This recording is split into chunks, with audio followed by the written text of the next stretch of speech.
let's install the best antivirus for free. First, go to google.com. Then search for Malwarebytes. Now go to this website, linked right here.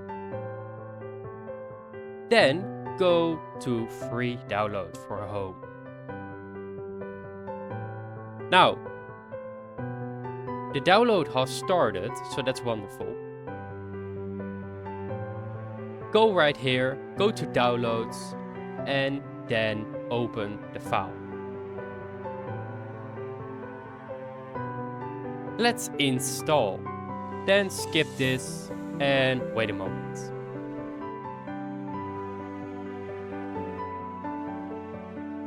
Open Malwarebytes.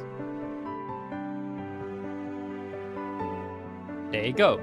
Let's run a scan to check for viruses.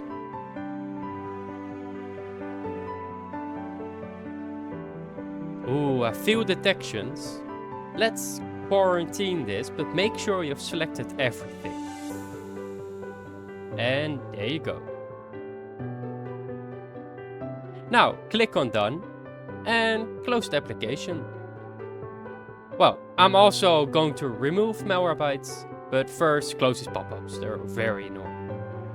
Well, go here, go and type add or remove programs. Then search for Malwarebytes, the application we've installed, and go to the 3 dots. Then uninstall. Well, remove Malwarebytes and click below and install Malwarebytes anyways. Skip the survey, we don't need them. And uninstall. Well, it's done. I'm going to remove and close everything. Your computer is now virus free. Enjoy.